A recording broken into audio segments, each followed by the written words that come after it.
La pauvre femme accepta une voiture, sans se douter que l'homme qui l'aidait était un millionnaire. Un simple trajet qui changea sa vie pour toujours. La pluie tombait sans relâche sur les trottoirs détrempés de Lyon en cette fin d'après-midi d'octobre.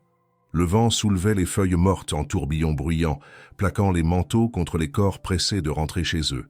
Mais au milieu de cette agitation, une silhouette solitaire avançait péniblement, tirant derrière elle une valise ancienne, dont les roulettes grinçaient à chaque pas. Élodie Martin, 33 ans, luttait contre le froid qui s'infiltrait à travers les coutures usées de son manteau, les chaussures détrempées par les flaques. Chaque mètre parcouru semblait peser plus lourd que le précédent, non seulement à cause du contenu de la valise, qui représentait l'intégralité de ce qu'elle possédait encore, mais surtout à cause du fardeau invisible qu'elle traînait avec elle depuis des mois. Quelques semaines auparavant, elle enseignait encore la musique dans une école primaire des quartiers sud. Elle aimait transmettre, écouter les enfants s'émerveiller devant les premiers accords qu'ils réussissaient à jouer. Mais les coupes budgétaires avaient frappé fort. On lui avait annoncé la suppression de son poste sans détour, comme on referme une porte sans se retourner. À cela s'était ajoutée la fin brutale de son histoire avec Antoine, son fiancé, qui n'avait pas supporté de la voir s'enfoncer dans le doute et l'incertitude. Et maintenant, elle venait de perdre son logement, incapable de payer un loyer devenu insoutenable. Son monde s'était effondré en silence, morceau par morceau. Devant une boulangerie fermée, elle s'arrêta, les mains tremblantes. Sa valise venait de céder. Une couture trop vieille avait fini par lâcher, laissant entrevoir un désordre de vêtements mal pliés, un carnet abîmé et une vieille photo protégée dans une pochette plastique. Elle se laissa glisser lentement contre le mur de pierre, indifférente au ruissellement de l'eau qui inondait le trottoir. Les passants passaient vite, sans un regard, certains gênés, d'autres pressés. Personne ne s'arrêtait. Elle ne savait plus où aller. Les refuges étaient pleins ou trop loin. Elle avait marché pendant des heures, espérant trouver un endroit au sec où poser sa tête pour quelques heures. Elle pensa appeler une connaissance, peut-être une ancienne collègue, mais son téléphone, à moitié déchargé, ne captait plus. Elle n'avait même plus la force d'avoir honte. Le goût du désespoir avait remplacé celui de la peur. Elle ferma les yeux un instant, écoutant la pluie tomber sur la toile de son sac troué. Le froid s'insinuait jusque dans ses os, mais c'était comme si son corps ne réagissait plus. Elle avait dépassé le stade du malaise. Elle était simplement vide. C'est alors qu'un léger bruit, presque imperceptible dans le tumulte de l'averse, la fit rouvrir les yeux. Un véhicule venait de ralentir à sa hauteur. Non pas une camionnette de livraison ou un bus, mais une berline haut de gamme, noire aux vitres teintées. Le moteur ronronnait doucement, en contraste total avec la misère du décor. La fenêtre côté passager s'abaissa lentement. Elle tourna la tête, sans se relever, croyant à un malentendu, peut-être une demande d'indication. Mais la voix qui s'éleva, grave, posée, laissa transparaître une sincère inquiétude. « Vous avez besoin d'aide ?» L'homme qui lui parlait portait un costume gris foncé, une chemise blanche impeccable, et des yeux d'un bleu pâle, attentifs, presque doux, malgré le contraste brutal avec le monde qu'il semblait habiter. Élodie, d'abord méfiante, ne répondit pas. Elle regarda autour d'elle comme si la question ne lui était pas destinée. Qui, dans un véhicule pareil, pouvait s'arrêter pour elle? Pourtant, il la fixait avec une attention dénuée de condescendance. Pas un sourire forcé, pas une pitié déguisée. Simplement un regard humain posé sur une autre. « Il pleut à verse, poursuivit-il calmement, et il fait froid. Je peux vous conduire quelque part, un centre d'hébergement, une gare, une station de métro peut-être ?» Le réflexe d'Élodie fut de secouer la tête. Refuser. Refuser tout, toujours, par instinct de survie. On ne doit rien à personne. Et surtout, on n'accepte pas l'aide de parfaits inconnus, surtout quand tout semble trop beau, trop propre, trop simple. Mais son corps, transi, en décida autrement. Elle hocha la tête lentement avec hésitation. Elle attrapa sa valise éventrée, resserra son manteau et se leva maladroitement. L'homme sortit alors de la voiture, s'approcha sans geste brusque, prit la valise sans dire un mot et ouvrit la portière côté passager. « Je m'appelle Julien Moreau », dit-il simplement, sans attendre de réponse. Élodie monta à bord, le cœur battant, incapable de formuler la moindre pensée cohérente. Elle était à l'intérieur d'un cocon chauffé, bercé par une musique classique diffusée à bas volume. L'odeur du cuir, l'ambiance calme, tout lui semblait irréel. Julien remonta dans la voiture, mit sa ceinture et démarra sans précipitation. Le silence entre eux ne semblait pas pesant. Il ne posait pas de questions déplacées, ne la scrutait pas du regard, comme tant d'autres l'avaient fait ces derniers mois. Il la regardait simplement de temps en temps, comme pour s'assurer qu'elle allait bien. « Il y a un centre municipal pas loin, dit-il doucement. Je peux vous y déposer, ils ont des places pour les femmes seules. Ce n'est pas l'idéal, mais c'est un toit pour la nuit. Ensuite, vous pourrez voir comment vous organiser. » Elle acquiesça à peine. Tout ce qu'il disait avait un ton paisible, presque rassurant. Il ne proposait pas de solution magique, ne prétendait pas sauver qui que ce soit. Il offrait juste un peu de répit, le temps d'un trajet. Lorsqu'ils arrivèrent devant le centre, une grande bâtisse grisâtre, Julien coupa le moteur. Avant qu'elle ne descende, il tendit la main et déposa un petit enveloppe Kraft sur ses genoux. Pour un café chaud ou quelque chose de simple. Ce n'est pas grand-chose. Ne vous sentez obligé de rien. Elle voulut protester, mais il sourit doucement, puis sortit pour récupérer sa valise abîmée et la poser devant la porte d'entrée. Sans un mot de plus, il remonta dans la voiture, laissa la vitre baissée un instant et dit « Prenez soin de vous, mademoiselle ». Puis la berline s'éloigna dans la nuit humide. Élodie, encore sous le choc, entra dans le centre, enveloppée d'une chaleur artificielle. Elle s'assit sur un banc près de l'accueil, attendit qu'on l'appelle. L'enveloppe était toujours dans sa main. Elle hésita un moment, puis l'ouvrit lentement. À l'intérieur, un billet de 50 € et un chèque. Elle fronça les sourcils. Un chèque de 1 500 € signé Julien Moreau. Elle resta figée, incapable de comprendre ce qui venait de se passer. Les doigts tremblants d'Élodie serraient encore l'enveloppe brune, son regard fixé sur le chèque comme si sa présence le rendait irréel. 1 500 €, une somme considérable, surtout pour quelqu'un dans sa situation. Elle relut le nom inscrit en bas du document, comme si cela pouvait lui apporter une explication logique à l'absurdité de ce geste. Julien Moreau, le même homme qui venait de la déposer quelques instants plus tôt, avec calme et sans ostentation, au centre municipal d'accueil. Elle se répétait son nom en boucle. Il ne lui avait pas semblé menaçant ni prétentieux. Juste, attentif. Et pourtant, ce chèque changeait tout. Elle ne voulait pas de pitié. Elle ne voulait pas être vue comme une assistée. La responsable de l'accueil lui adressa un sourire compatissant en lui tendant une couverture et une clé numérotée. Elle ne posa pas de questions, habituée aux arrivées tardives et aux regards fuyants. Élodie monta lentement l'escalier grinçant, croisant d'autres femmes fatiguées, certaines portant des enfants endormis dans les bras, d'autres simplement silencieuses, perdues dans leurs pensées.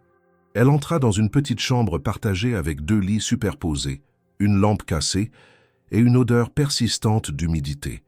Elle s'assit sur le lit du bas, posa ses affaires et glissa l'enveloppe dans la doublure de son manteau. Une autre femme, plus jeune, lui adressa un petit signe de tête sans un mot, puis se tourna contre le mur. Le silence devint lourd, ponctué seulement par les cliquetis de la pluie contre les vitres sales. Le lendemain matin, après une nuit presque blanche, Élodie descendit à la salle commune où l'on distribuait du café tiède et quelques tranches de pain sec. Elle n'avait pas faim, mais prit sa ration, plus par automatisme que par besoin réel. Elle tenait le chèque comme un fardeau dans sa poche. Elle ne savait pas quoi en faire. Le déposer à la banque lui semblait impossible, comme si cela revenait à accepter une forme de charité qu'elle refusait avec fierté. Le jeter aurait été insultant, non pas envers l'argent mais envers le geste. En sortant du centre, elle demanda à la réceptionniste si elle connaissait un certain Julien Moreau. La femme haussa les sourcils, puis hocha la tête lentement. Bien sûr, c'est un nom connu ici. Il est à la tête du groupe Moreau, des restaurants, des hôtels, des traiteurs haut de gamme. Il est très discret, mais il donne beaucoup pour les associations locales. Vous dites qu'il vous a aidé ? Élodie hocha la tête sans entrer dans les détails. La femme sourit. Il est comme ça. On le voit rarement, mais quand il passe, il s'arrête toujours pour parler, aider discrètement. C'est quelqu'un de différent. Ce mot résonna dans la tête d'Élodie toute la journée. Différent. Effectivement, rien chez cet homme ne ressemblait à ce qu'elle avait connu jusque-là. Il avait tendu la main sans attendre de reconnaissance, sans poser de conditions. Mais que faire maintenant ? Elle passa l'après-midi à marcher dans les rues de Lyon, à chercher des établissements qui pourraient la recruter, ne serait-ce que pour un travail temporaire. Elle laissa son CV dans plusieurs cafés, petits commerces et supérettes, espérant un appel qui ne viendrait peut-être jamais. Partout, elle se heurtait aux mêmes regards hésitants, une femme fatiguée, mal coiffée, dont le parcours ne semblait pas correspondre à ce qu'on attendait pour un poste même modeste. Le troisième jour, elle trouva un poste de serveuse dans un petit bistrot de Villeurbanne. Le gérant, un homme bourru mais honnête, lui donna sa chance après l'avoir vue essuyer les tables pendant un essai impromptu. Elle accepta sans discuter. Travailler, même pour peu, valait mieux que l'errance. Le bistrot était modeste, fréquenté par une clientèle d'habitués, ouvriers, retraités, quelques étudiants. Elle y retrouva un semblant de rythme. Lever tôt, service du matin, courte pause, puis le coup de feu du soir. Elle n'avait plus le temps de réfléchir au chèque. Il restait là, entre les pages de son vieux carnet, oublié mais jamais vraiment ignoré. Et c'est dans ce cadre banal, au cœur d'une journée ordinaire, que l'improbable se produisit. Un jeudi pluvieux encore, elle vit entrer un homme élégant, seul, au regard concentré. Il choisit une table près de la vitre, sortit un carnet de notes et une paire de lunettes. Élodie s'avança machinalement pour prendre sa commande, un sourire professionnel sur les lèvres. Mais en posant la tasse de café sur la table, elle le reconnut. Sa main trembla légèrement. Julien releva les yeux et la fixa, surpris d'abord, puis ravi. « Mademoiselle Martin, c'est bien vous ?» Elle rougit, incapable de répondre immédiatement. Il la détailla avec cette même expression tranquille, comme s'il s'attendait presque à la revoir, mais sans forcer le destin. « Je suis content de vous revoir, dit-il après une pause. Je craignais que vous n'ayez pas apprécié mon geste. » Elle hocha la tête. « Ce n'est pas ça. C'est trop. Je ne sais pas quoi en faire. » Elle glissa la main dans sa poche et sortit l'enveloppe, toujours intacte. Il la regarda puis la repoussa doucement. « Gardez-le. Ce n'est pas de la pitié. Je l'ai fait parce que j'ai vu quelqu'un qui méritait un coup de pouce. C'est tout. Vous n'avez rien demandé. C'est moi qui ai choisi de vous aider. » Elle ne savait pas quoi répondre. D'habitude, les gens donnaient pour se faire voir, pour se sentir supérieur, pour se dédouaner. Lui, non. Il agissait dans l'ombre, sans attendre de retour. « Vous travaillez ici ?» demanda-t-il. « Depuis 3 jours, répondit-elle, un peu gênée. « C'est un début. Vous savez, la plupart de mes associés ont commencé comme ça. Ce qui compte, ce n'est pas où l'on est, c'est comment on avance. » Elle sourit, un peu plus sincèrement. Il termina son café, paya en liquide, puis sortit une carte de visite de sa veste. Il l'attendit à Élodie. « Si jamais vous avez besoin de quoi que ce soit, ou simplement envie de parler, mon bureau est dans le 8e arrondissement. Vous êtes la bienvenue. » Puis, comme la première fois, il se leva et partit sans autre explication, laissant derrière lui une trace d'élégance tranquille et de mystère insondable. Élodie resta un moment debout, la carte en main. Cette rencontre, aussi improbable soit-elle, résonnait en elle comme une ouverture, une brèche dans le mur de solitude qui l'entourait depuis trop longtemps. Elle rangea la carte dans son carnet, à côté du chèque. Ce soir-là, en regagnant le centre d'accueil, elle sentit que quelque chose avait changé. Pas dans sa situation matérielle, pas dans son avenir immédiat, mais dans son cœur. Elle ne savait pas encore pourquoi, mais elle sentait que ce n'était que le début. Le vent froid balayait les rues de Lyon, alors qu'Élodie marchait d'un pas rapide vers le centre d'accueil, sa journée de travail terminée. Les trottoirs luisants reflétaient les lumières orangées des lampadaires et chaque pas résonnait dans sa tête comme un écho d'épuisement. Mais ce soir-là, contrairement aux jours précédents, son cœur n'était pas écrasé par la fatigue. Quelque chose, imperceptiblement, avait changé. Elle avait travaillé toute la journée avec une étrange sensation de légèreté. Elle avait revu Julien Moreau, pas dans une illusion fugace ou un souvenir altéré, mais en chair et en os, assis dans ce bistrot modeste, buvant un café comme n'importe quel client. Et surtout, il l'avait reconnu. Mieux encore, il l'avait écouté, respecté, sans poser de questions déplacées, sans condescendance. Elle s'était couchée tôt cette nuit-là, le chèque toujours bien caché dans son carnet. Mais le sommeil avait mis du temps à venir. Les mots de Julien résonnaient dans son esprit. « Ce n'est pas de la pitié. C'est moi qui ai choisi de vous aider. » Elle se demandait qui il était réellement. Il semblait si calme, si posé, mais il avait aussi quelque chose d'indéchiffrable, comme une page qu'on ne peut lire qu'à moitié. Le matin venu, elle n'avait pas changé d'avis. Elle ne voulait pas encaisser ce chèque tant qu'elle ne comprendrait pas pourquoi il avait fait ce geste. La journée suivante, après avoir terminé son service, Elle décida de se rendre à la bibliothèque municipale. Son téléphone ne lui permettait plus de faire de recherches efficaces et elle avait besoin d'en savoir plus.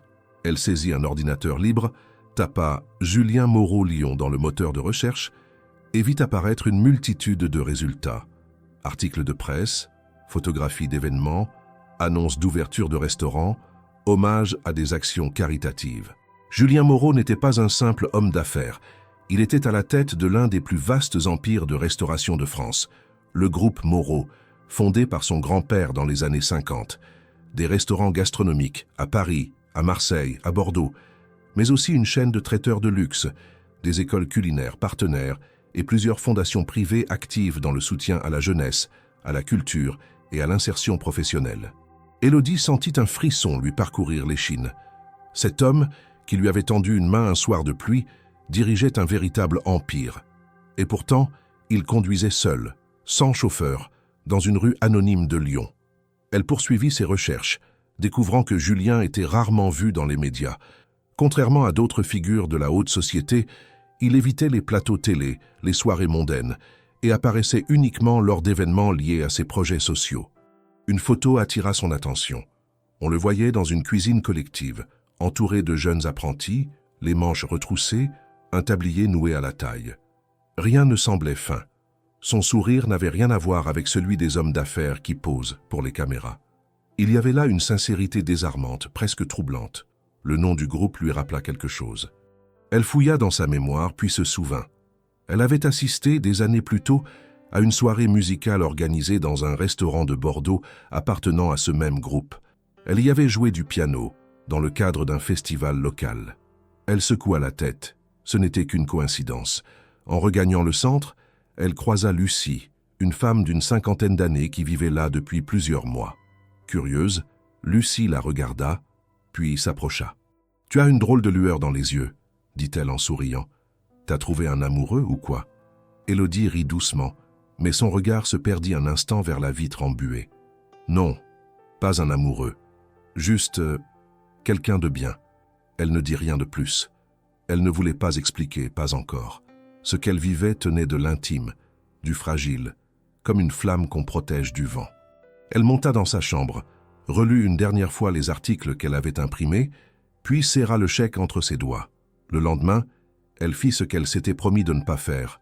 Elle se rendit au bureau indiqué sur la carte de Julien. Elle ne voulait pas lui demander de l'argent. Elle n'était pas là pour rendre l'appareil, ni pour supplier qu'on lui tende à nouveau la main. Elle voulait simplement comprendre. L'immeuble, situé dans un quartier moderne du 8e arrondissement, affichait une sobriété élégante. Pas d'enseigne tapageuse, pas de marbre ostentatoire.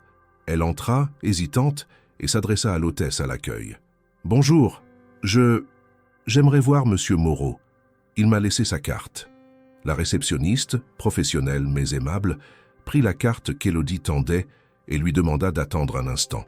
Quelques minutes plus tard, une jeune femme en tailleur noir descendit l'escalier et lui fit signe de la suivre. Élodie monta au 2e étage, le cœur battant, traversa un couloir feutré, puis entra dans un bureau spacieux mais épuré.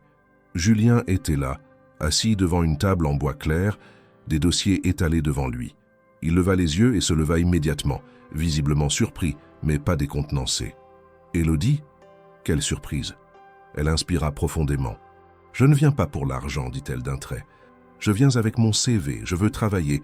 J'ai besoin d'une vraie chance, pas d'un chèque. » Julien la regarda longuement, puis un sourire apparut sur ses lèvres. C'est exactement ce que j'espérais entendre. Il prit le CV qu'elle tendait, le parcourut rapidement, puis appuya sur l'interphone. « Appelez Fabien, s'il vous plaît. J'ai quelqu'un à lui présenter. » Quelques minutes plus tard, un homme aux cheveux poivre et sel entra, l'air curieux. Julien fit les présentations, puis expliqua qu'il cherchait quelqu'un de fiable et organisé pour un poste administratif dans l'une de ses entreprises.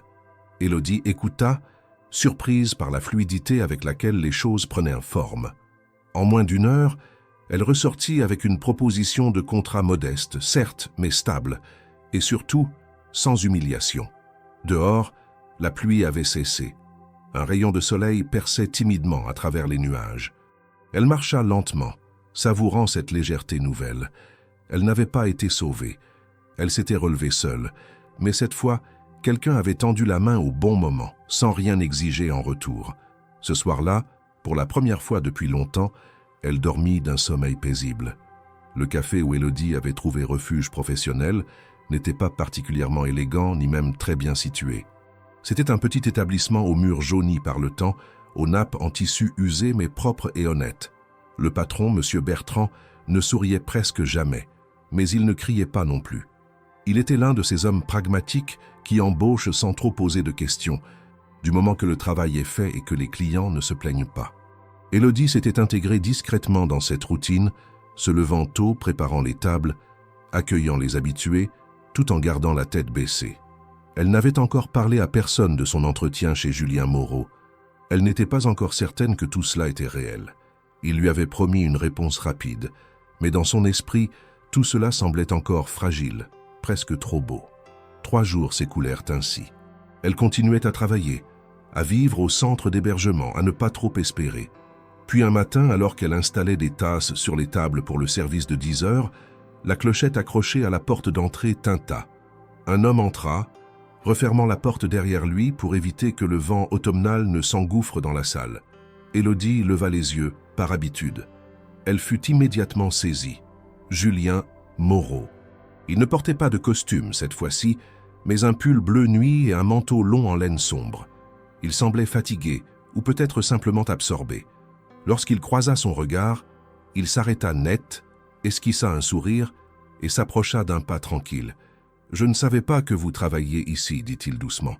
Elle posa la carafe qu'elle tenait, tentant de cacher son trouble.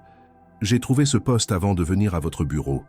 Je n'avais pas encore de réponse. » Julien hocha la tête avec sérieux. « C'est justement pour cela que je suis venu. Je n'aime pas laisser les choses en suspens. Le poste que je vous ai proposé est à vous, si vous le voulez toujours. Vous commencerez lundi prochain. » Elle sentit une chaleur étrange lui monter au visage. Pas de triomphe, pas de soulagement éclatant, mais une profonde reconnaissance, muette, mêlée d'un soupçon de fierté. Elle avait attendu ce moment depuis des semaines, sans savoir si elle en serait réellement capable.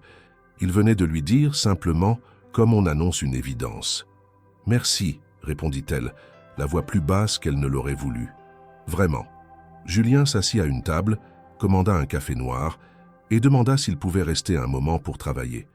Elle accepta d'un signe de tête, puis retourna au comptoir, encore un peu sonné. Le voir là, dans ce cadre si banal, ajoutait une couche d'irréalité à l'ensemble. Il ne semblait pas faire attention à l'atmosphère un peu fatiguée du lieu. Il écrivait dans un carnet, relisait des documents et de temps à autre jetait un œil vers elle. Pas d'un regard insistant, mais d'une présence discrète, comme pour dire qu'il n'était pas pressé. Quand elle apporta l'addition, il refusa poliment qu'elle lui offre le café. « J'insiste, dit-il, vous travaillez dur. Ce n'est pas moi qui vais profiter de votre gentillesse. » Avant de sortir, il lui tendit une enveloppe. Pas un chèque cette fois, juste une feuille pliée. Une lettre officielle de l'entreprise avec les détails du poste, la date de début, le lieu, le nom du responsable qu'elle devait contacter. Le tout rédigé dans un ton sobre, clair, sans embellissement. Julien la regarda avec sérieux. « Ce n'est pas un geste de charité, Élodie. Vous avez des compétences, vous êtes fiable, et vous savez écouter. Ce sont des qualités rares, croyez-moi. » Elle sentit une émotion monter, qu'elle réprima aussitôt. Elle ne voulait pas pleurer devant lui. Il sembla le comprendre et se contenta d'un simple sourire avant de quitter le café. Élodie resta un moment immobile, l'enveloppe à la main, comme si elle venait de recevoir une nouvelle qu'elle n'osait pas encore croire. Le soir venu, de retour au centre, elle relut plusieurs fois le contrat. Tout y était. Un poste administratif au sein d'une filiale du groupe Moreau, avec des horaires fixes, un salaire décent et même des tickets restaurants. Rien d'extraordinaire dans l'absolu, mais pour elle, cela représentait une révolution. Elle allait enfin pouvoir quitter le centre d'accueil, trouver une colocation peut-être, reprendre le contrôle de sa vie. Et cette fois, ce n'était pas un miracle tombé du ciel. C'était une conséquence directe de son choix d'agir, de demander du travail plutôt que de l'aide. Julien l'avait simplement écoutée et offert une réponse. Les jours suivants passèrent vite. Elle termina sa semaine au café avec un mélange de soulagement et d'appréhension. Le patron ne posa pas de questions quand elle lui annonça son départ. Il la remercia simplement pour son sérieux. Les adieux furent sobres, mais respectueux. Élodie passa son dernier week-end à chercher un petit studio ou une chambre à louer. Grâce à l'acompte versé par la nouvelle entreprise, elle put réserver une chambre dans une résidence partagée pour jeunes actifs. Modeste, mais propre, et surtout à elle. Lundi matin, elle se leva plus tôt que d'habitude. Elle choisit une chemise sobre, un pantalon noir qu'elle avait soigneusement repassé la veille, et attacha ses cheveux avec soin. En se regardant dans le miroir de la salle de bain commune, elle crut apercevoir une autre version d'elle-même. Une femme debout, une femme qui recommençait. Le bureau où elle fut accueillie était spacieux, moderne, mais sans excès. Elle rencontra Fabien, le responsable des opérations, un homme au sourire franc qui lui expliqua ses tâches, gestion de planning, traitement de dossiers internes, assistance administrative. Rien de trop complexe, mais demandant rigueur et discrétion. Elle s'appliqua dès les premières heures, prenant des notes, posant des questions avec retenue mais pertinence. Julien passa en fin de matinée, comme s'il s'agissait d'une visite ordinaire. Il salua l'équipe, échangea quelques mots avec Fabien, puis s'approcha d'Élodie. « Tout va bien ?» demanda-t-il. Elle hocha la tête. « Oui, je suis prête à apprendre. Merci encore pour votre confiance. » Il sourit, puis ajouta, presque en chuchotant, « Si vous avez besoin de quoi que ce soit, n'hésitez pas. Mon bureau est juste au bout du couloir. » Il s'éloigna ensuite sans un mot de plus. Mais Élodie, en observant son départ, remarqua qu'il repassa devant son bureau plus d'une fois dans la journée. Pas ostensiblement, mais comme s'il voulait s'assurer qu'elle allait bien. Ce détail ne lui échappa pas, et c'est ce soir-là, en refermant son agenda, qu'Élodie comprit que quelque chose avait commencé. Ce n'était pas encore un lien, ni une promesse, mais un espace fragile, presque invisible, dans lequel une confiance mutuelle semblait doucement naître. Les premiers jours d'Élodie dans sa nouvelle fonction furent marqués par un mélange de prudence et de volonté. Elle arrivait toujours la première, une demi-heure avant les autres employés. Elle ouvrait les volets, allumait les ordinateurs, vérifiait les dossiers laissés sur son bureau la veille et organisait son espace de travail avec méthode. Ce n'était pas seulement une manière de faire bonne impression, c'était un besoin vital, celui de retrouver un semblant d'ordre après des mois de chaos. Son poste était administratif, certes, mais il lui offrait une stabilité psychologique qu'elle n'avait pas connue depuis longtemps. Renseigner des tableaux, trier des documents, répondre à des courriels internes, autant de gestes simples, mais qui, pour elle, prenaient la forme d'une reconquête silencieuse. Julien Moreau, bien que discret, apparaissait régulièrement dans les couloirs. Parfois, il venait consulter des dossiers, s'entretenir brièvement avec Fabien ou simplement saluer l'équipe. Il ne s'adressait pas directement à Élodie chaque jour, mais elle remarquait que son regard s'attardait parfois sur elle, toujours avec cette même expression attentive, mais jamais intrusive. Il semblait suivre son intégration sans interférer, comme s'il voulait qu'elle s'épanouisse par elle-même, sans dépendre de lui. Cette attitude la rassurait plus qu'elle ne l'aurait admis. Elle avait trop souvent été confrontée à des hommes qui confondaient aide et contrôle. Julien, lui, gardait une distance respectueuse. Un jeudi, en fin de matinée, alors qu'elle classait des contrats dans l'armoire d'archives, Julien entra dans le bureau. Il attendit qu'elle termine son geste, puis s'approcha. « Vous avez un moment ?» demanda-t-il avec cette voix calme qu'elle commençait à reconnaître entre mille. Elle referma doucement le tiroir métallique et le suivit dans le couloir. Il la conduisit dans une petite salle de réunion vitrée, sobrement décorée. Sur la table, quelques dossiers, une bouteille d'eau et 2 verres. Il lui désigna un siège. Lorsqu'elle s'assit, il prit place en face d'elle, croisa les mains et la fixa quelques secondes. Le regard direct, mais sans dureté. « J'ai observé votre travail ces derniers jours. Vous êtes sérieuse, discrète et vous avez déjà gagné la confiance de l'équipe. C'est rare et ça mérite d'être souligné. » Elle baissa légèrement les yeux, troublée par le compliment, mais aussi sincèrement touchée. Elle n'avait pas entendu de paroles aussi valorisantes depuis des mois. « Merci, je fais de mon mieux. » Il sourit, puis reprit. « Je voulais vous proposer quelque chose. Ce n'est pas une promotion, pas encore, mais un projet ponctuel. La Fondation Moreau, vous en avez entendu parler ?» Elle hocha la tête. Dans ses lectures sur Julien, elle avait appris qu'il avait créé cette structure pour soutenir l'éducation artistique dans les quartiers populaires. Nous avons lancé récemment une initiative pour rouvrir un ancien conservatoire de musique abandonné dans le 7e arrondissement. Il s'agira d'un centre gratuit pour enfants et adolescents, animé par des professionnels bénévoles. Il nous faut quelqu'un pour gérer l'organisation, les plannings, la logistique, les partenariats. J'ai pensé à vous. Élodie resta muette. L'idée de revenir dans le monde de la musique, même indirectement, réveilla en elle un écho lointain, presque douloureux. C'était comme entendre le nom d'un ami perdu de vue depuis des années. Elle n'avait pas touché un instrument depuis qu'elle avait quitté son poste d'enseignante. Ce monde lui semblait désormais inaccessible. Pourquoi moi ?» murmura-t-elle. Julien la regarda avec sérieux. « Parce que vous comprenez ce que signifie donner une seconde chance, parce que vous savez ce que c'est que de tout perdre et que vous avez choisi de continuer. Et parce que je crois que ce projet a besoin d'une personne comme vous, déterminée mais sensible. » Elle sentit un nœud se former dans sa gorge. Il ne s'agissait pas d'un geste aléatoire, ni d'un caprice. Julien lui confiait une mission qui résonnait profondément avec son propre parcours. « Je ne suis pas sûre d'être la meilleure personne », répondit-elle avec honnêteté. « Moi, je n'ai aucun doute, dit-il simplement. » Elle accepta après un long silence, presque à contre-cœur, non pas par peur, mais parce qu'elle savait que cela l'obligerait à affronter des souvenirs qu'elle n'avait pas encore totalement digérés. Julien lui tendit un dossier contenant les premiers éléments du projet: budget prévisionnel, partenaires locaux, liste des instruments récupérables, contacts d'anciens professeurs. Elle parcourut les pages avec attention, déjà captivée malgré elle par les enjeux. Le jour suivant, elle se rendit sur place pour visiter les locaux. Le conservatoire était une bâtisse ancienne, aux vitres cassées, aux murs tagués, mais dont l'ossature résistait encore. On y sentait l'empreinte du passé.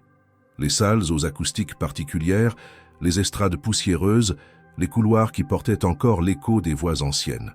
Élodie s'y promena seule, en silence, laissant les souvenirs remonter. Elle s'imagina enfant dans une pièce semblable, découvrant les premières notes d'un piano, les silences entre les sons, l'émerveillement du rythme. Elle commença immédiatement à travailler sur le projet. Elle contacta d'anciens collègues, des musiciens retraités, des associations locales. Elle dressa un plan d'action, évalua les besoins, identifia les obstacles. Julien la laissa gérer tout cela, avec une liberté totale, se contentant de suivre les avancées sans jamais interférer.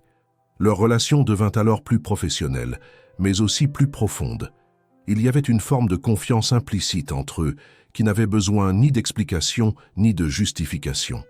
Chaque jour, elle s'investissait davantage, trouvant dans cette mission un sens qu'elle croyait perdu. Travailler pour redonner aux autres ce qu'on lui avait enlevé, c'était comme guérir une partie d'elle-même.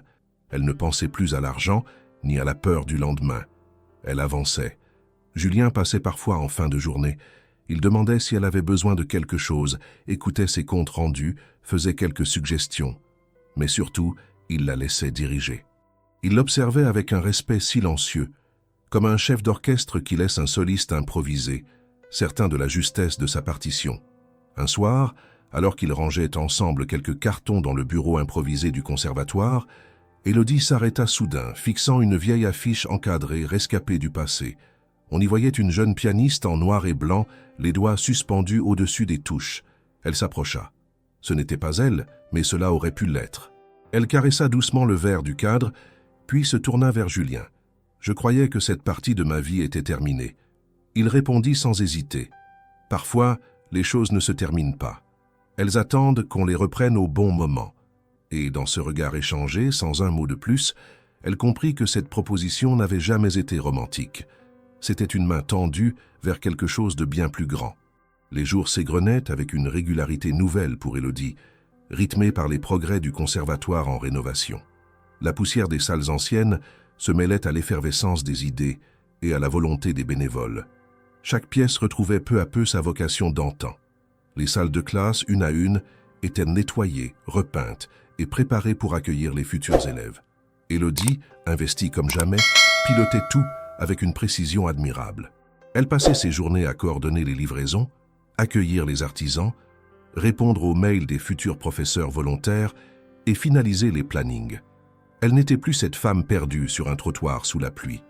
Elle devenait la figure centrale d'un projet né de la bienveillance, mais nourri par sa détermination. Julien, fidèle à lui-même, suivait les évolutions sans jamais s'imposer. Il passait de temps à autre, déposait un document, discutait avec les bénévoles, puis repartait, discret. Ils n'avaient jamais tenté de franchir la barrière professionnelle qu'ils avaient tacitement construite. Cela convenait à Élodie, qui préférait avancer dans ce lien naissant avec prudence. Elle sentait pourtant que quelque chose d'indéfinissable se formait entre eux. Ce n'était ni de l'amitié simple, ni une attirance immédiate, mais plutôt une reconnaissance mutuelle, profonde et silencieuse. Un jeudi en fin d'après-midi, alors qu'elle terminait une réunion avec un groupe de professeurs de musique, Julien attendait près de la porte, les mains dans les poches. Lorsqu'elle l'aperçut, elle s'interrompit à peine, puis vint à sa rencontre. « Vous avez une minute ?» demanda-t-il calmement. Elle hocha la tête, curieuse. Il sortit un carton d'invitation élégant de sa veste et le lui tendit. « Il y a un dîner caritatif samedi soir, organisé par la Fondation Moreau. Je pensais que vous pourriez m'y accompagner. » Elle resta un instant silencieuse, observant le carton. Le papier crème, les lettres dorées, tout respirait l'élégance. Elle leva lentement les yeux vers lui. « Pour quelle raison ?» Il sourit, mais pas avec ironie. « Parce que ce projet est le vôtre autant que le nôtre.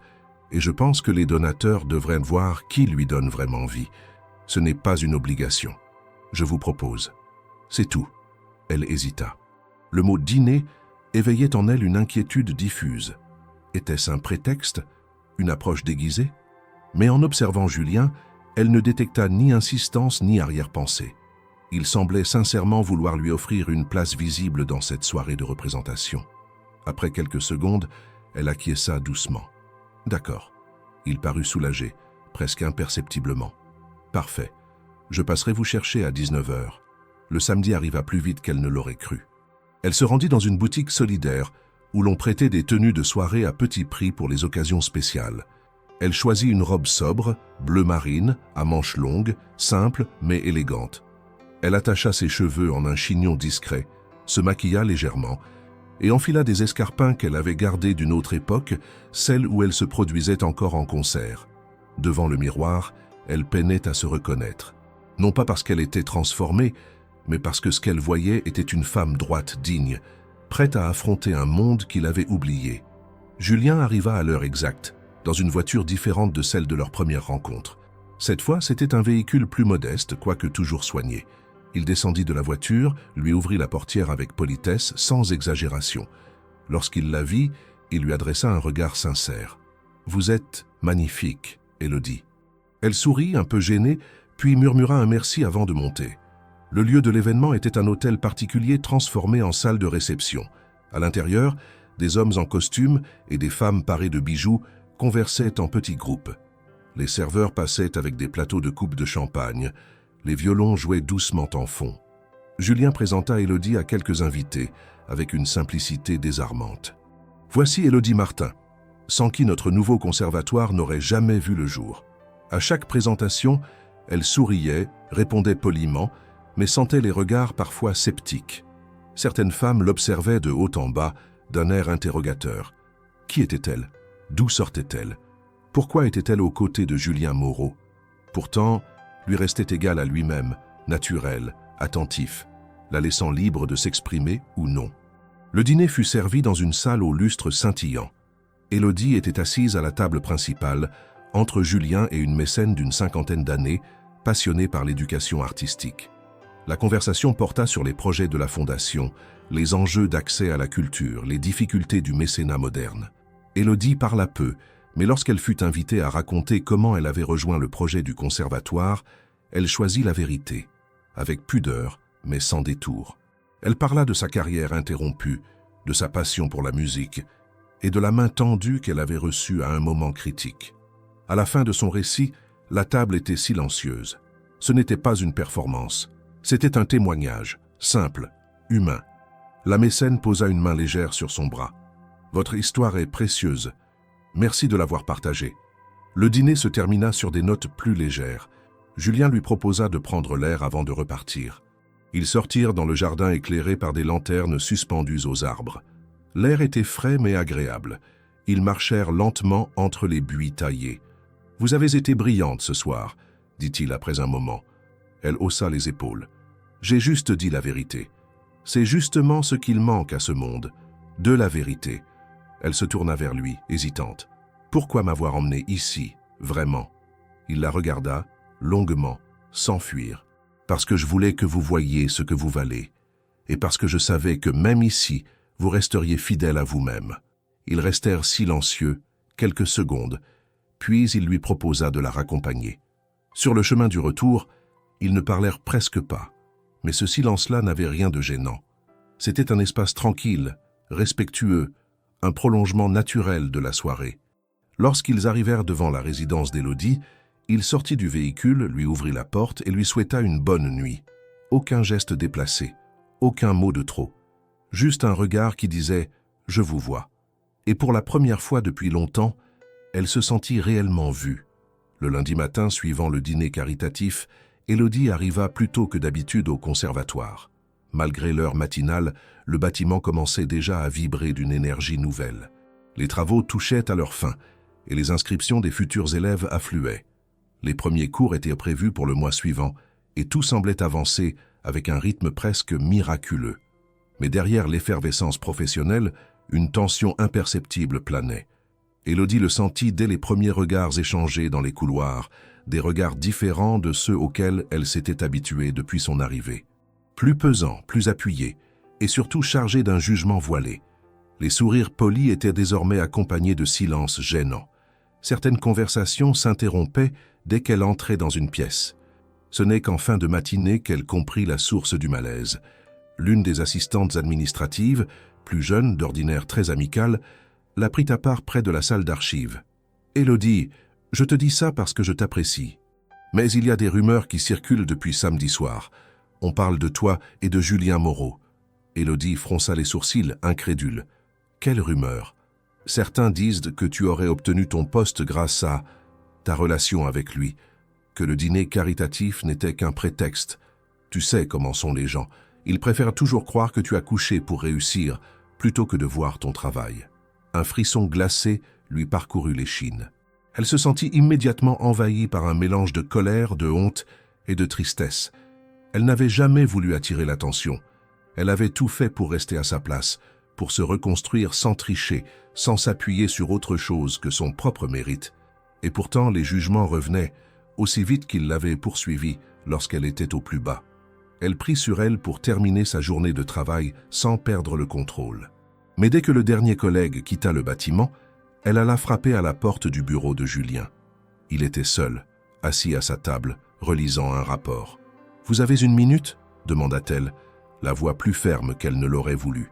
Il leva immédiatement les yeux, perçut la tension dans son regard et referma son dossier. « Bien sûr, entrez !»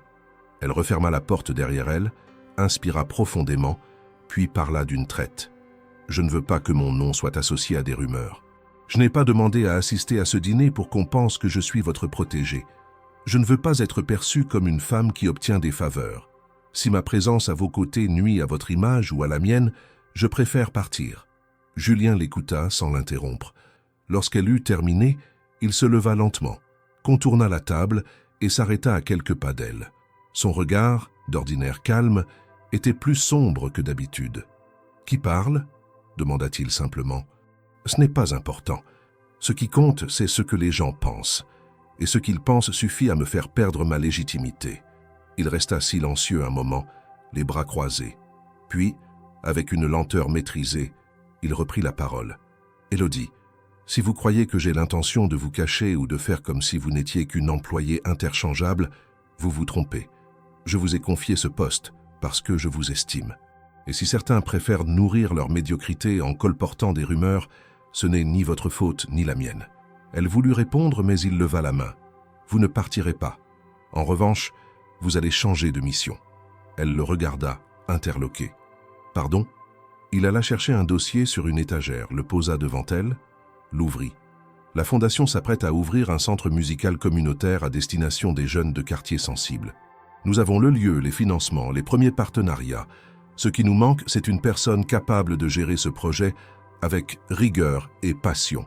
Quelqu'un qui ne se laisse pas abattre par les commérages. Quelqu'un comme vous. » Élodie resta muette. Il poursuivit. « Ce que vous ferez là-bas dépassera de loin les ragots de bureau. Vous serez en charge de tout.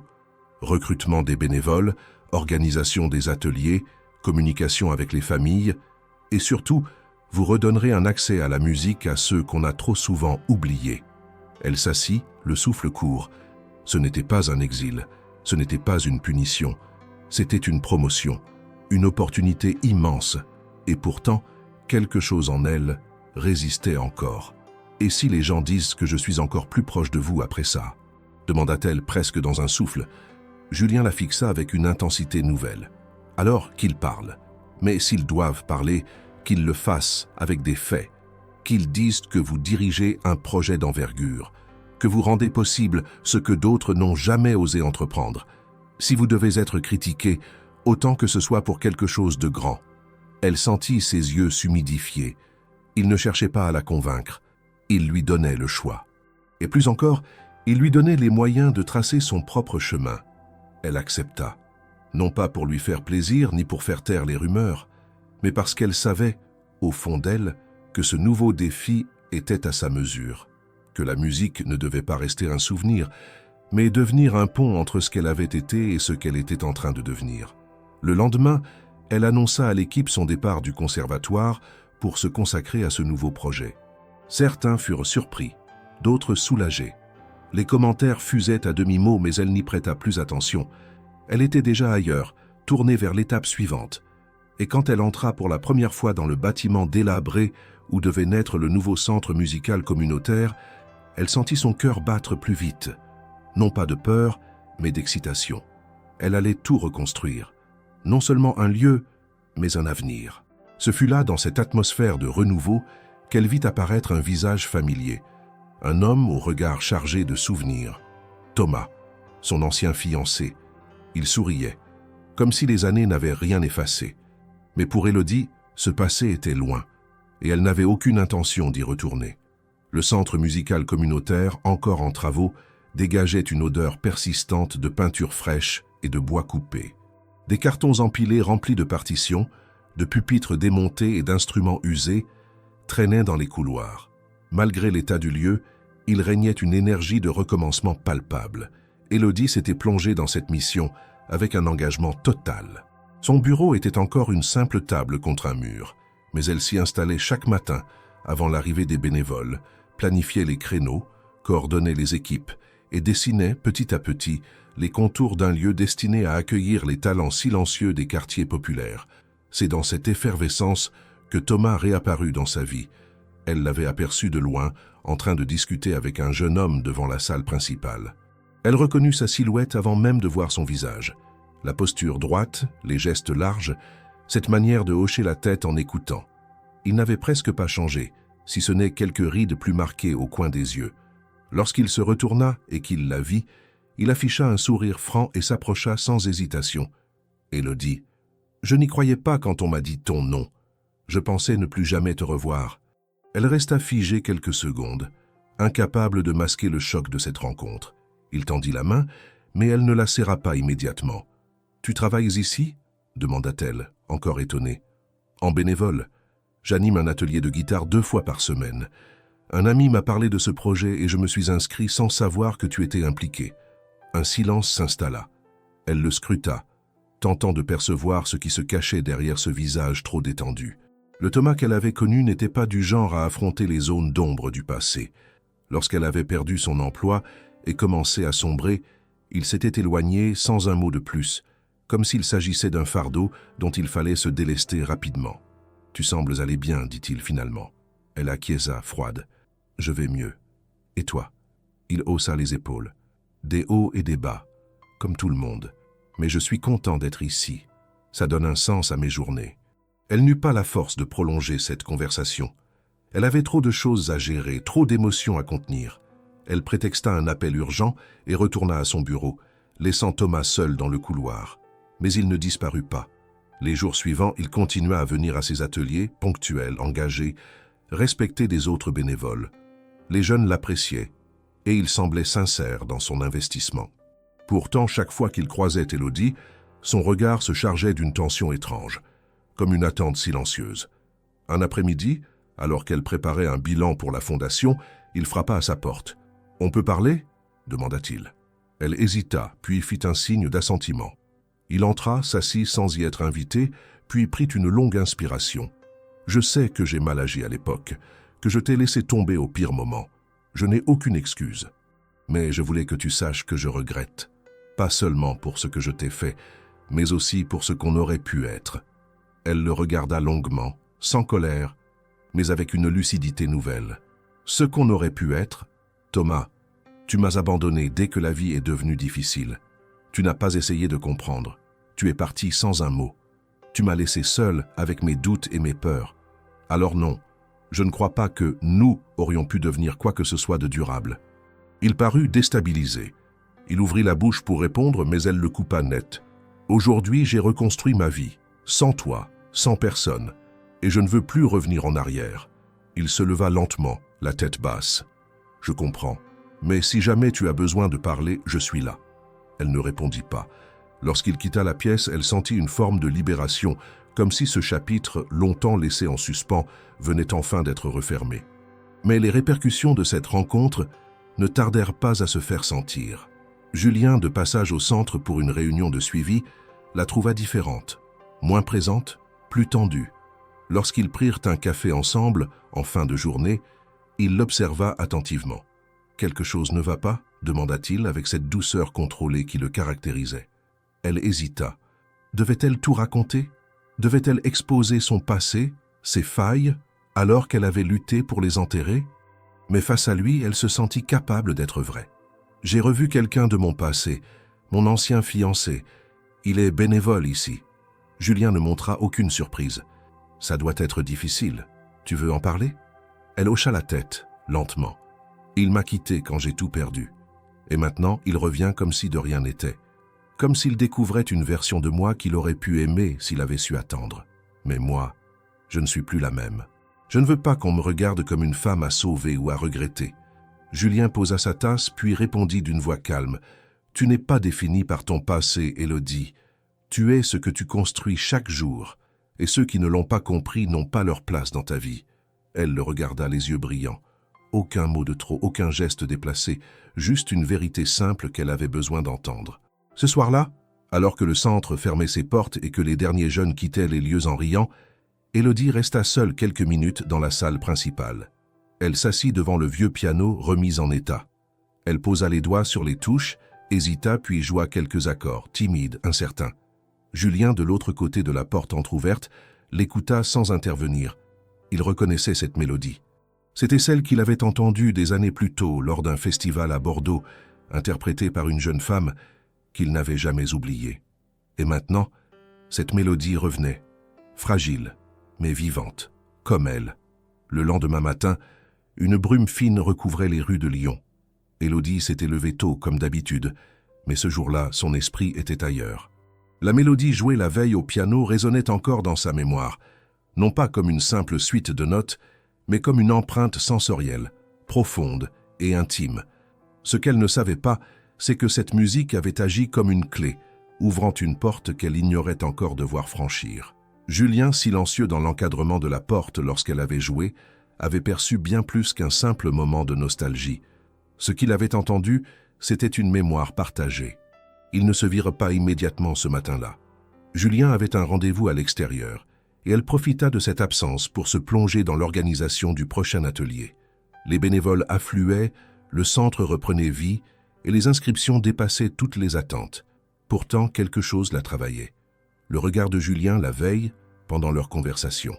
La manière dont il avait parlé de sa valeur, de son chemin, comme s'il connaissait bien plus de détails qu'il ne laissait paraître.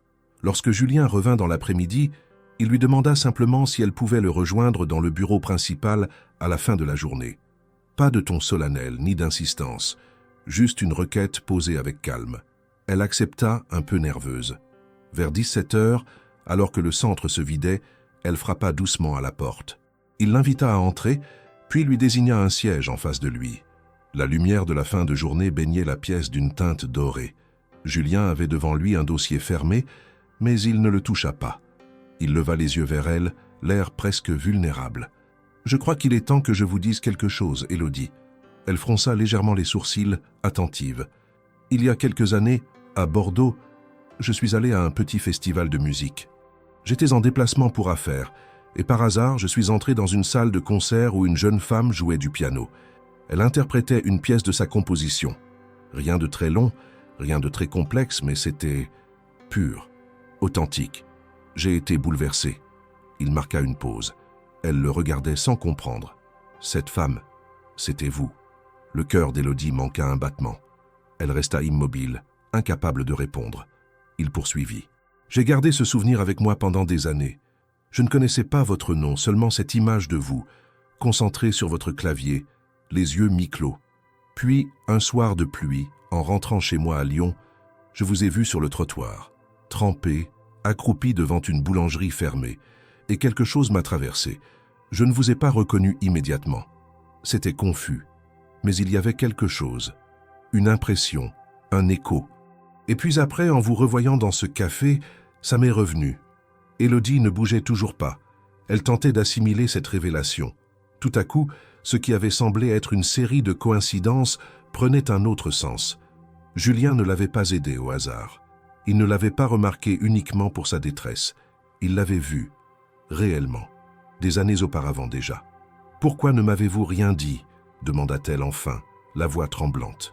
« Parce que je ne voulais pas que vous pensiez que ma bienveillance était calculée, parce que je ne voulais pas troubler votre reconstruction avec une vérité que vous n'étiez peut-être pas prête à entendre, et peut-être aussi parce que je ne savais pas comment vous le dire sans que cela sonne faux. » Elle sentit une vague d'émotion monter. Elle se souvenait de ce concert. C'était l'un des derniers où elle s'était produite avant la chute. Elle n'avait jamais su que quelqu'un, ce soir-là, avait emporté avec lui un fragment d'elle-même. Elle avait joué sans témoin, croyait-elle. Pourtant, Julien avait gardé ce souvenir intact. Cela veut dire que, dès le début, vous saviez qui j'étais. Pas au moment précis où je vous ai aidé, pas consciemment. Mais ce souvenir est revenu très vite.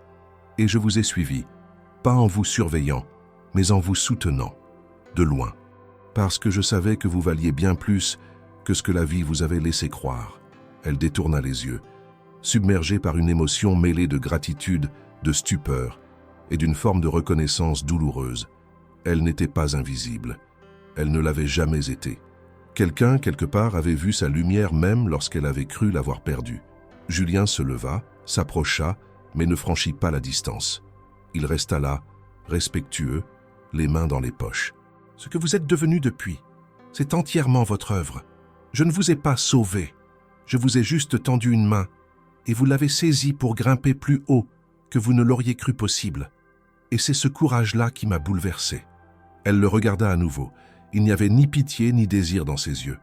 Juste une admiration sincère, une forme d'attachement profond, née d'un souvenir musical et nourri par tout ce qu'elle avait reconstruit depuis. « Je ne sais pas quoi dire, » murmura-t-elle. « Vous n'avez pas besoin de dire quoi que ce soit, juste sachez-le. » Elle se leva à son tour, le cœur battant, les mains moites. Elle ne savait pas ce que cela changeait. Peut-être rien, peut-être tout. Mais pour la première fois, elle se sentait pleinement regardée, comprise, sans artifice.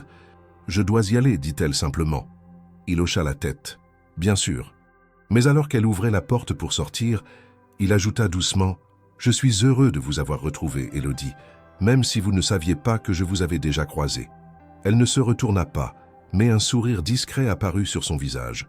En sortant dans le couloir vide, elle se sentit soudain légère, pas parce qu'elle avait été choisie, mais parce qu'elle avait été vue pour ce qu'elle était, pas pour ce qu'elle représentait. Et cette vérité, si discrète soit-elle, avait désormais le pouvoir de tout transformer. La révélation de Julien continuait de résonner dans l'esprit d'Élodie comme une mélodie persistante, douce et troublante à la fois.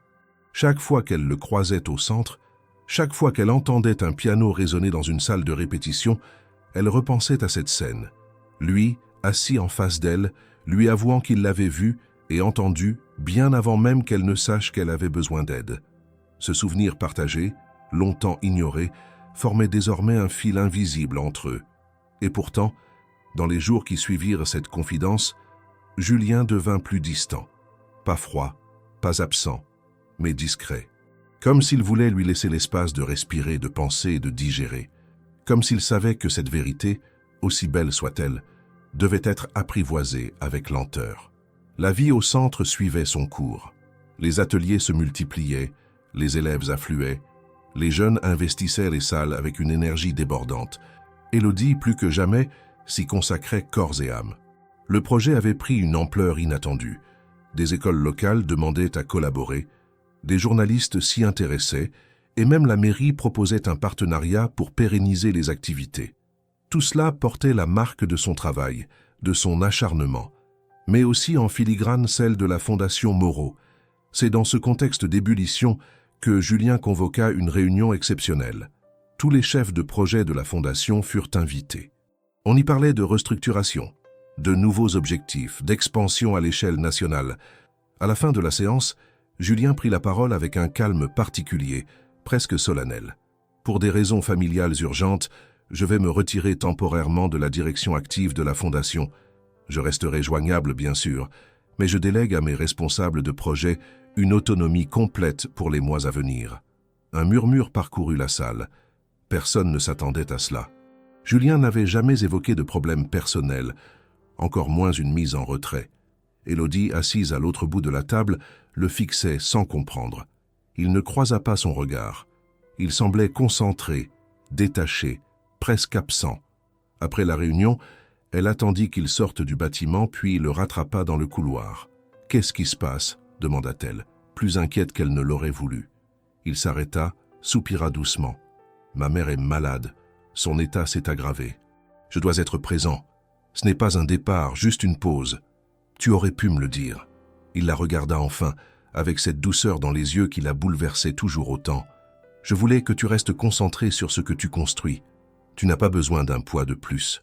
Je savais que si je t'en parlais, tu penserais à moi, alors que tu as tant à faire ici. » Elle se tut, à la fois touchée et troublée.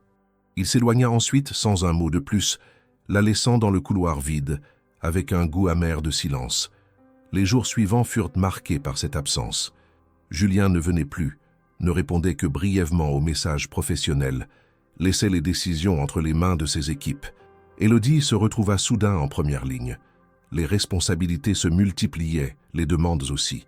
Fabien, le responsable administratif, lui proposa de prendre l'intérim de la coordination générale du centre. Elle accepta sans hésitation, déterminée à ne rien laisser s'effondrer. Pourtant, chaque matin, lorsqu'elle entrait dans son bureau, elle sentait le vide laissé par l'absence de Julien comme une note manquante dans une partition. Et dans ce silence, une autre voix tenta de reprendre sa place. Thomas. Depuis sa déclaration maladroite, il avait continué à venir régulièrement au centre. Il se faisait discret, professionnel, mais ses regards vers Élodie devenaient de plus en plus insistants. Un après-midi, alors qu'ils terminaient ensemble l'installation d'une salle de répétition, il se permit une nouvelle approche. « Je sais que tu m'en veux encore, mais je te vois, Élodie. Je vois ce que tu es devenue. Et je me dis, peut-être qu'on pourrait essayer de se revoir, en dehors du travail. » Elle releva brusquement la tête, le regard perçant. « Tu crois que ce que je suis devenue efface ce que tu as fait ? Tu crois que mon succès te donne le droit de revenir dans ma vie ?» Il recula légèrement, surpris par sa fermeté. « Je pensais juste... » »« Non, Thomas. Ce que tu pensais n'a plus d'importance. Tu as fait un choix à un moment où j'avais besoin de toi. Et ce choix a des conséquences. Je ne suis pas une version améliorée de la femme que tu as quittée. Je suis quelqu'un d'autre maintenant. Quelqu'un qui n'a plus besoin de toi. » Il ne répondit pas. Il comprit. Enfin. Et il quitta la pièce sans ajouter un mot. Cette confrontation laissa Élodie vidée, mais étrangement soulagée. Elle n'avait pas seulement tourné la page. Elle l'avait refermée avec dignité. Et dans cet espace enfin libéré, une clarté nouvelle s'imposa. Julien. Son absence avait révélé sa place, pas comme un sauveur, ni comme un protecteur, mais comme un écho. Une présence discrète mais essentielle. Il ne remplissait pas un vide. Il accompagnait un chemin.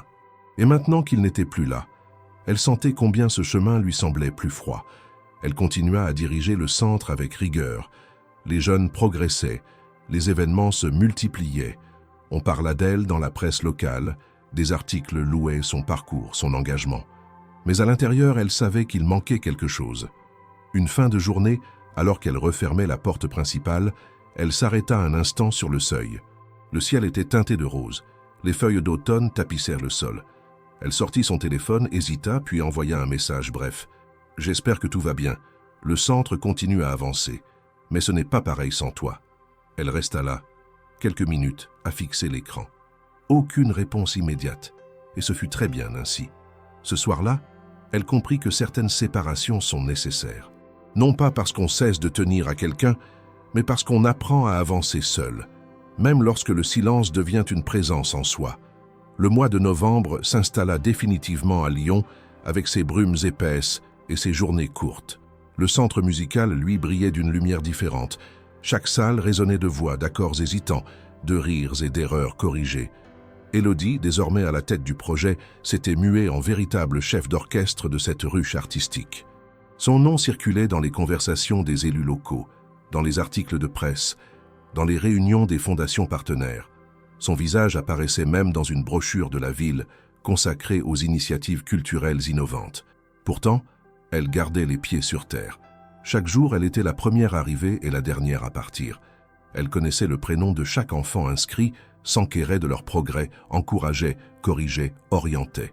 Son bureau était devenu un lieu d'écoute, autant que de décision. Ce n'était plus un simple emploi, c'était une mission de vie.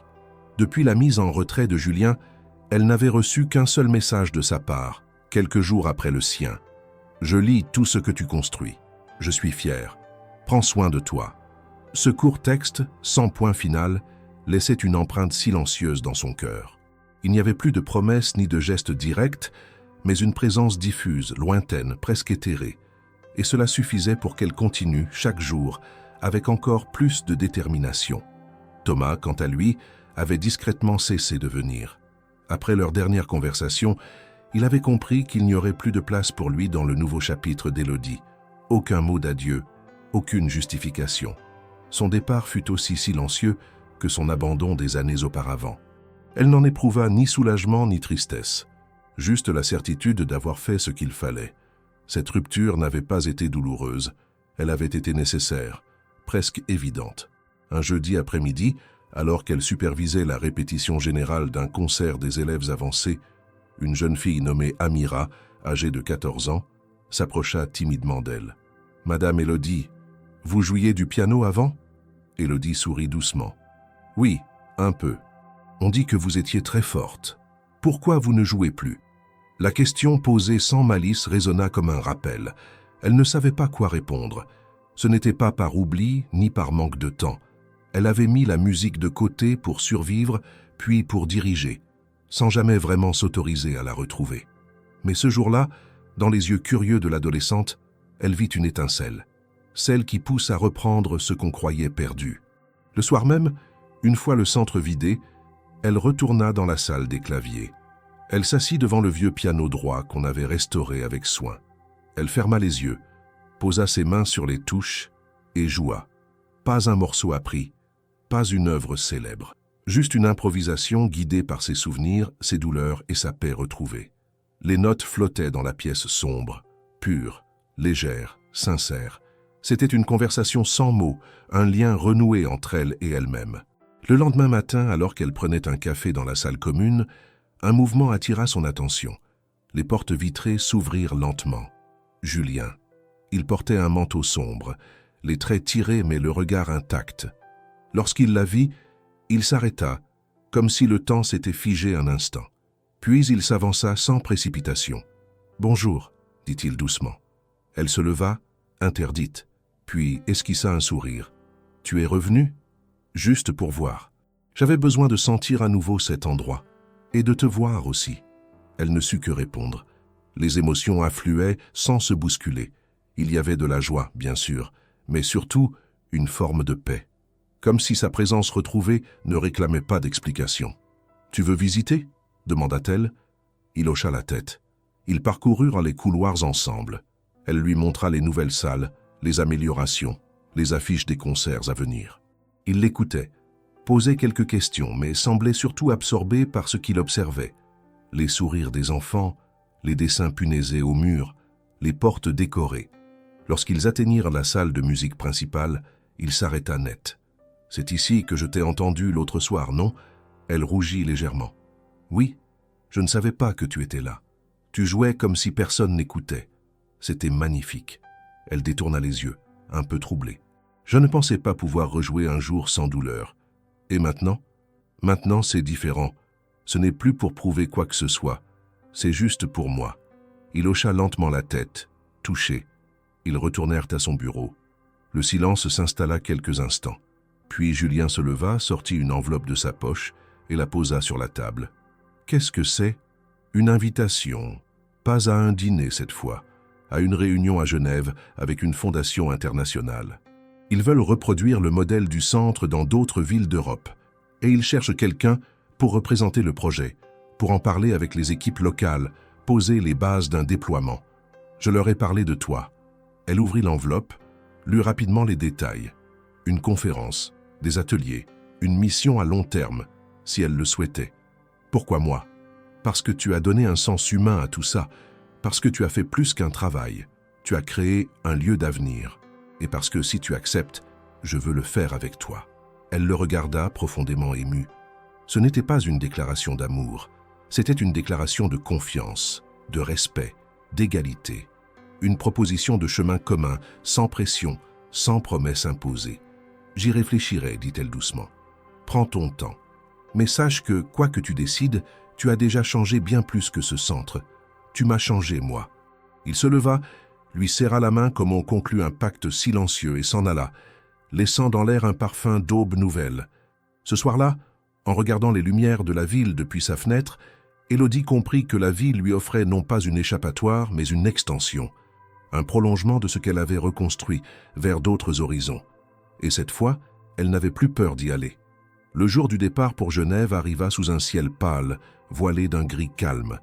Élodie avait hésité jusqu'à la dernière minute, non pas par peur du changement, mais par respect pour tout ce qu'elle laissait derrière elle, ne serait-ce que quelques jours.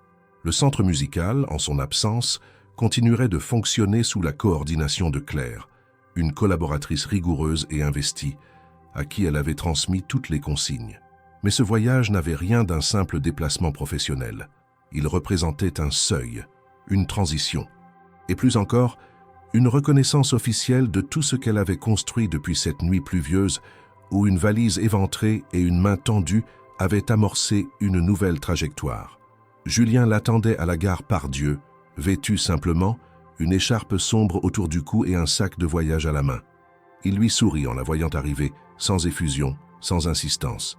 Il la regardait comme il l'avait toujours fait, avec une forme d'admiration tranquille, dénuée de toute posture. « Prête ?» demanda-t-il en lui tendant un billet de train. « Prête », répondit-elle sans trembler. Le trajet se fit dans une atmosphère de concentration et de sérénité. Julien lui expliqua les enjeux de la réunion à Genève. Il s'agissait de convaincre les membres du conseil d'administration de la Fondation européenne pour l'éducation artistique de financer un programme pilote inspiré du centre de Lyon. La structure existante, si elle était validée, pourrait être adaptée dans plusieurs grandes villes européennes. Bruxelles, Barcelone, Cracovie. Élodie, qui n'avait jamais songé à voir son projet dépasser les frontières de son quartier, écoutait, à la fois impressionnée et touchée. « Tu ne veux pas les convaincre par des chiffres, » dit Julien. « Tu veux leur raconter ce que tu as vu, ce que tu as ressenti. C'est ça qu'ils veulent entendre, ce que l'art peut vraiment changer, au quotidien. » Ils arrivèrent à Genève en fin de matinée. La ville, ordonnée, silencieuse, leur offrit un contraste net avec la densité populaire de leur quartier lyonnais. Mais Élodie n'y vit pas une froideur. Elle y perçut une forme de clarté, de concentration, propice à l'échange et à la réflexion.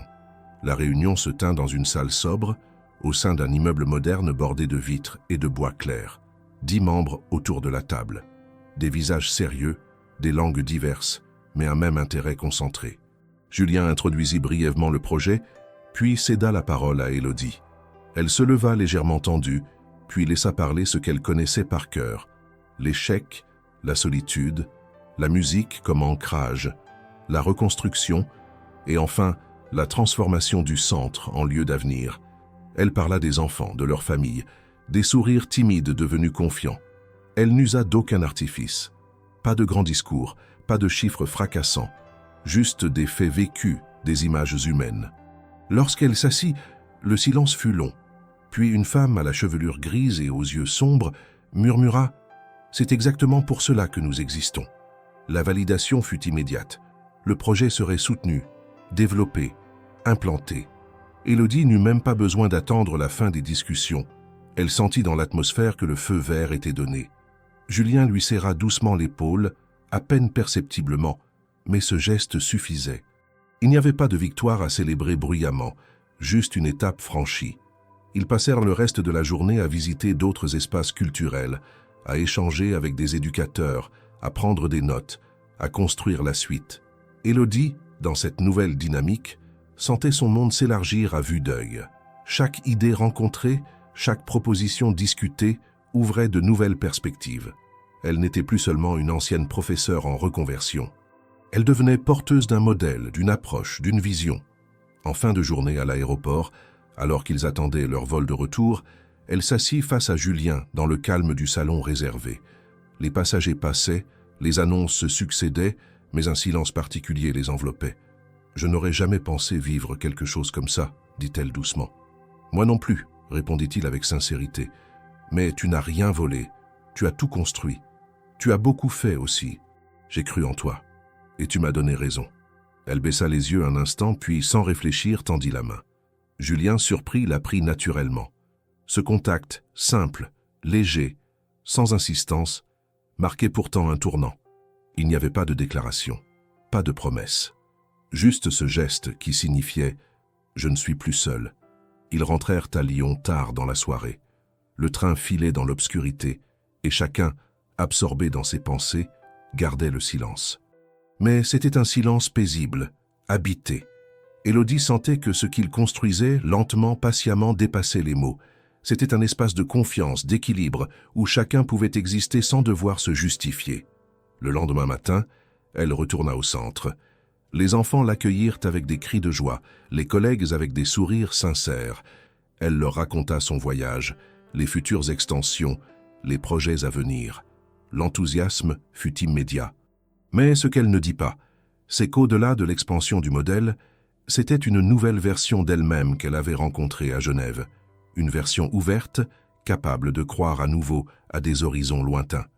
Et dans cette perspective, elle comprit que ce qui s'annonçait n'était pas une conclusion mais un commencement. Un avenir sans peur, un chemin partagé, une vie qui, enfin, commençait à s'écrire avec toutes ses notes. Les couloirs du centre musical bourdonnaient comme une ruche en pleine effervescence. Les enfants répétaient leurs morceaux avec une concentration fébrile. Les professeurs ajustaient les derniers détails des partitions. Les bénévoles installèrent les chaises, alignaient les pupitres, vérifiaient les éclairages. Le jour tant attendu était enfin arrivé, le grand concert anniversaire de la Fondation. Un événement préparé depuis des semaines, pensé comme un hommage vivant à tout ce qui avait été accompli non seulement par les mécènes, mais surtout par les enfants, les enseignants et par Élodie, qui en était l'âme depuis le premier jour.